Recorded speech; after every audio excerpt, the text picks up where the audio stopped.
Now it's time for Privacy Talks. Privacy Talks brings you interviews between Privacy News Online's Caleb Chen and influencers, activists, and experts from pro-privacy organizations around the world. So let's go to Caleb, who recently caught up with Alex Kehaya from Orchid to talk about decentralized VPN and its many uses. Hello and welcome to Privacy Talks. This is Caleb Chen from Privacy News Online, and today I'm speaking with Alex Kehaya from Orchid, the crypto-powered VPN. Alex, thank you so much for taking the time to talk with me. We're very excited to have you. Yeah, thanks for having me. Good to be here. So to start off, how did the name Orchid come to be?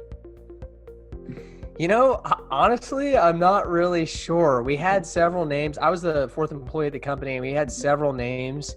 I think we were called Mesh Labs at one point, and then I feel like it was either Seven, our CEO, or Brian, I can't remember. I think it was Seven who came up with a name for Orchid, and it just stuck. It was just a good name. Like, I think everyone just liked it. I think there is some symbolism to the orchid itself, the plant, and you know, I think it's created a lot of interesting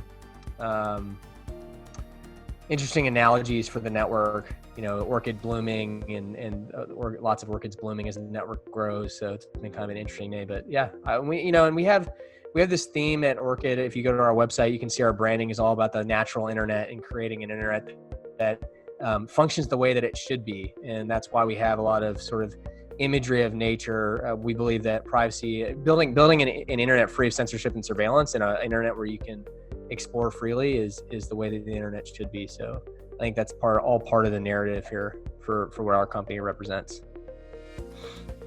I really like that. It's nature is natural form of the internet itself. It's something that's kind of we've really gone away from, and it's projects like Orchid that'll be able to bring us back to it. Yep, 100% agree.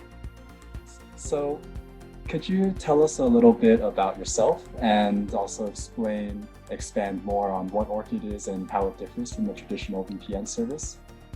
Yeah, sure. So I'm an entrepreneur at heart. I joined Orchid, like I said, as the fourth employee. I knew a couple of the founders before Orchid had started. And when I saw the idea for the first time, I realized how impactful it could be on things like human rights and privacy, and even democracy. And immediately, went to some of the co-founders that I knew and said, "Hey, when you're ready for my skill set, let me know. I would love to join and help make this thing a reality."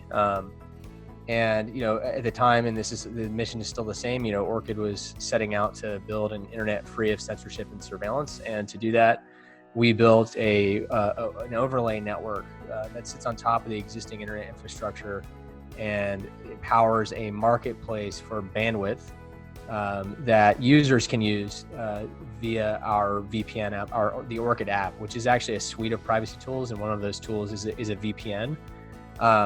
And the VPN, for those of you who may not use a VPN or may not know what one is, it essentially just gives you security whenever you're using an open Wi-Fi connection or the internet in general.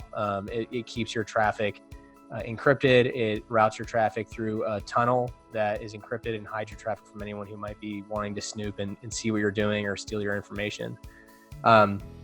But there's an issue with our network is decentralized. It means that this overlay network is not a network that we own or control. It's a network of providers. PI is one of those providers that sell bandwidth to the users and route your packets. Basically, when you turn the VPN on and you access your browser, all that information is going to route through a random node on the network. And this is really important because there's an issue with centralized VPNs that you kind of have to trust that VPN company isn't spying on you or selling your data to the government or for advertising. And obviously we worked really hard at the beginning of this network when we launched to find partners who could run nodes that were reputable in the VPN space, like PIA, who are well known to not log and are one of the only ones that have proven in court not to log, as a way to bootstrap that network and provide that security and safety. But the big benefit of Orchid is you're routing through a random node. You might hit PIA's node, or you might hit one of our other providers' nodes. And because you're using the token, the Orchid token on the back end to pay these node providers in exchange for that bandwidth, it's very difficult to associate that with your identity. And if you add, Orchid also has this added benefit of being able to do multiple hops. So you can route your traffic through one node provider and then select another random one and another random one. And, two or three hops to get to the internet really hides your identity and what you're doing from any one node provider, which prevents them from, basically gives you that isolation so you don't have to really trust where the traffic is exiting onto the internet. I hope that made sense, but it can be kind of complex to understand. But for the average consumer out there, every time you're sitting at a Starbucks or your local coffee shop or in the airport and you access the internet, that's a public open Wi-Fi and it's very insecure. And you need a VPN running when you're doing that, no matter what you're doing online, or someone can be basically stealing your data. And there have been many VPN companies that it's come out that their infrastructure has been compromised and they've leaked data, or they've been proven to be selling data. And so Orchid set out to solve that problem. And there's also some other things under the hood that make it very difficult for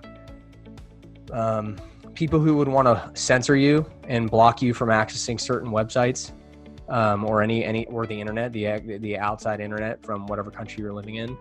That allow us to help you circumvent those restrictions, which I think is really important for freedom, and freedom of access to information, freedom of speech, freedom from censorship.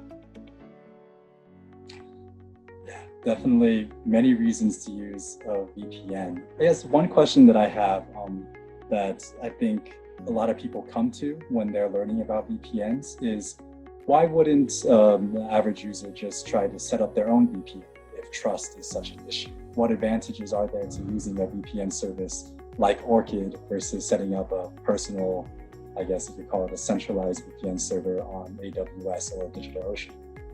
Well, on AWS and DigitalOcean, the number one, one of the things is you're still relying on a centralized organization to keep your data safe and not sell your data or give up your data to people that you don't want to have that data. And it's been proven that, if you go back to my podcast, Follow the White Rabbit, and you listen to the episode that I did with Cindy Cohn, who's the executive director of the EFF, there have been many whistleblowers who have come out that have exposed abuses, even in the United States, or maybe especially in the United States, of widespread dragnet surveillance of internet traffic. So any of these public providers that you might use, you're at risk. You're trusting that provider. And so on a decentralized network, you don't have to have as much trust in any one provider because you're randomly connecting and you can add this multi-hop functionality. The other piece is that it's just technically difficult. Like, you have to know a lot about the various different VPN protocols in order to run your own server. And not many people have the patience or time to do that. And Orchid's super easy to use. You just download the app.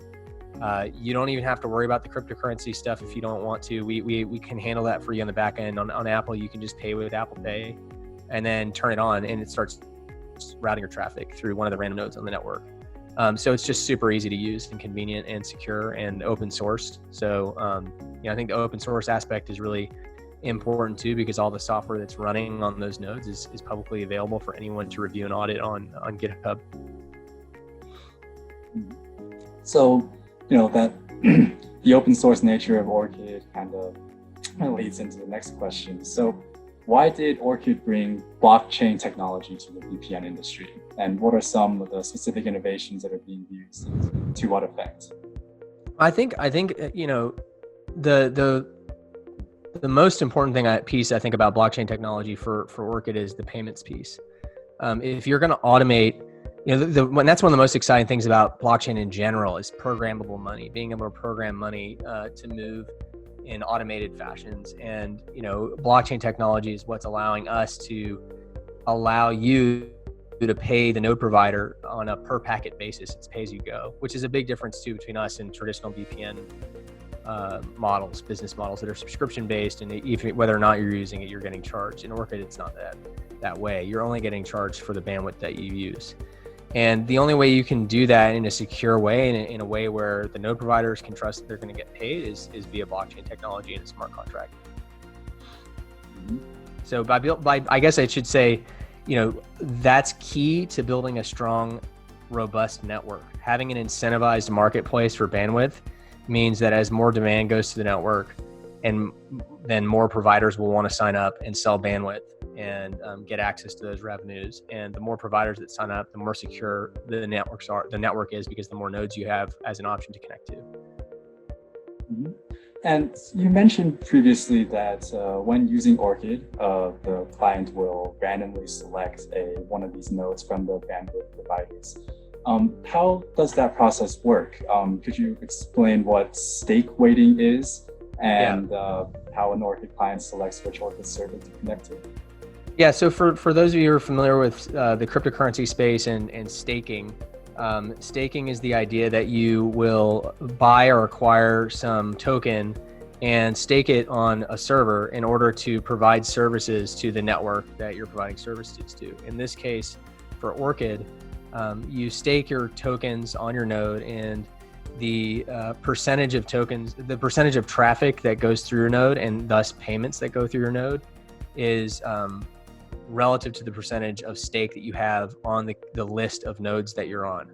So when a user turns on Orchid, let's say there's 5 node providers and each one has 20% of the stake on that list of node providers.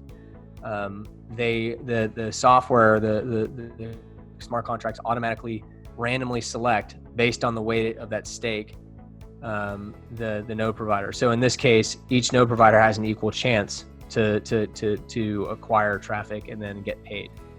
And so that's how the random selection via stake weighted, via staking happens. Mm-hmm. That sounds like if there were to be someone who wanted to be a malicious bandwidth seller on the Orchid network, then they would have to fork up money to even have a chance to be able to do that. What other safeguards are there to prevent Orchid users from connecting to malicious nodes? So there's a couple. I mean, there's the stake sizes and the random selection of nodes. Those are 2 that I've mentioned. The multi-hop functionality is another one that protects you, because even if you use multiple hops, it's very hard for one node to know who you are, especially if you're coming through another anonymous node, essentially. Lastly, there's this idea of curated lists in the system, where users can select a list of nodes that they want to connect to, and curators who curate those list of nodes can add and remove nodes from that list. So if one provider were to be doing something malicious, then they could be removed from the from basically accessing any traffic on that list. You mentioned those curated lists. That also allows people to choose from servers that provide them certain functionality, right? Like Netflix in the US, for instance. Yeah, hypothetically it could, and that's something that we hope that as the community grows and the network goes, people will find interesting use cases to create these lists and drive traffic through their lists, and ideally operate nodes on the list with other people who are operating on that same list for that purpose, whatever purpose it is. So what's the easiest way for someone interested to start using Orchid? You can just go to, if you're on iOS, you can go to the Apple App Store. If you're on Android, go to the Android Store and download it and purchase access credits. You can use a credit card that way very easily. Or you can go to an exchange and grab some OXT and some Ethereum.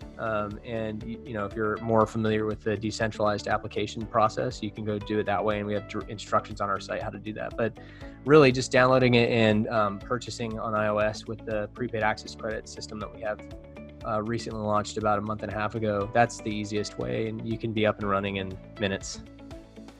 And I can attest to that, because I was able to get up and running on the Orchid network in minutes. Nice. So, I guess a follow-up question there, because a lot of the privacy aware people that may want to start using Orchid. They might not want to attach a credit card to it. They might not even want to have their exchange data associated with their Orchid payments or nano payments. So what would you say is the most private way for them to start using Orchid? Yeah, I mean, I think if you're, for those of you who are familiar with Ethereum, I think if you're just using a, random Ethereum address as your wallet when you set up your account using the Orchid token in Ethereum via our dApp browser, that's and also if you add multi-hop functionality, that's like the most extreme end of privacy. But, we've done a lot with the prepaid access credit thing where you are using a credit card. It's extremely private. Because the wallet address that's used, and this is quite technical and kind of hidden from most, like the average consumer, but the wallet used to set up that account is not really associated with you. So it's kind of hard it would be very difficult to, and it's also not stored anywhere. Like the Apple doesn't know what that wallet address is, that nobody really knows. It gets sent to your client and held on your client on the app. If that makes sense. Yeah, so either way is super private and secure, whichever way you want to do it. Mm-hmm. So, and again, if you're technical and you want to vet that out for yourself, you can go to GitHub and look at the code. It's a great advantage. Definitely, there's most VPN services you can't do that. Period. Yeah. So you mentioned the Follow the White Rabbit podcast earlier. Could you tell me a little bit about that and how that name came to be? Yeah, so a good friend of mine who worked at Orchid from the early days, I think she came up with the whole Follow the White Rabbit theme. But we used to have it. We would throw some events whenever we were, like before COVID, when we were traveling. We would have events and parties and things like that on the road. We had these Follow the White Rabbit events. It was kind of a theme, fun thing that we did. And then the podcasting is something I've always wanted to do, and Orchid's been super supportive in letting me spin the podcast up. But the podcast focuses on the intersection between human rights, privacy, technology, and democracy. This is an area of interest of mine, and when COVID hit, I couldn't travel anymore and meet all these interesting people who were working at that intersection anymore for work, at least. And so I thought the podcast would be a really good way to continue to have these conversations with people having a positive impact in that realm. And then, Follow the White Rabbit was just a natural name. It fits because it's part of Orchid's brand and was already part of sort of our ecosystem. But also, it is a rabbit hole. It is a bit of a rabbit hole to dive down into with people when you start getting into these issues. And it goes pretty deep. So yeah, it's just a fun name, and I love the little rabbit and the various like branding around it. It's really fun. I agree. It's instantly recognizable, and it really happens. Yeah, and for people who are listening, you can just go to orchid.com/podcast, and that's where you can get access to it. We're on every major platform. I think we have like 13 or 14 episodes out as of today, and we've got one coming out every single week, and we've interviewed a bunch of really interesting folks. The first episode was with this guy named Richard Staropoli, who was fantastic, a fantastic guest, and he was the former CIO of the Department of Homeland Security under Trump, and then he spent previous to that 24 years in Secret Service protecting multiple presidents, and he was really interesting to talk to. And then I mentioned Cindy Cohen. I spoke with her. I spoke with Roger Ver, who is really popular in the cryptocurrency space, really well-known guy, and a bunch of other people that are just awesome. So I think you should definitely check it out. Definitely, any listeners and viewers, do check out the Follow the White Rabbit podcast. So besides the podcast, how else can people learn more about Orchid and its mission? Yeah, there's a lot on our blog. You can go to orchid.com and see our blog. Follow us on Twitter. That's a good way. We also have an active Telegram community. We're also pretty active on Reddit. And you can check out our website, orchid.com. Those are probably the best ways to continue getting involved and check, keep up to date as far as what we're doing. And lastly, what is something that you personally or Orchid as a company is looking forward to? Oh man. anything at all? I'm looking forward to a vaccine, and like everybody, and I'm thinking about all the, my family has been really fortunate during this time, and I'm thinking about all those families that have lost people. So I'm and that are struggling in this economic time. So I'm looking forward to working to turn that around. So that I think, staying positive and trying to help my neighbors and people around me in my community. That's what I'm kind of focused on personally right now. And I think as a company we are too. I think that fits right in with our mission as far as I think there's never been a more important time to bring an internet free of censorship and surveillance to the world than now, given what's going on, not just with COVID, but with kind of everything that's happening globally and in the US. So I don't know, I'm excited to keep working hard to make that a success. Well, I'm excited to see that success come to fruition. So that's it for the questions today. Thanks again, Alex, for joining us. To our viewers, if you'd like to learn more about Orchid, check out their podcast, their blog, please check out the links below. Thank you for watching this Privacy News Online special feature. Make sure you subscribe to see more interviews like this, as well as the top privacy news stories from around the world. Till the next time. Privacy News Online is brought to you by Private Internet Access, the award-winning no-log VPN service who reminds you to always use protection.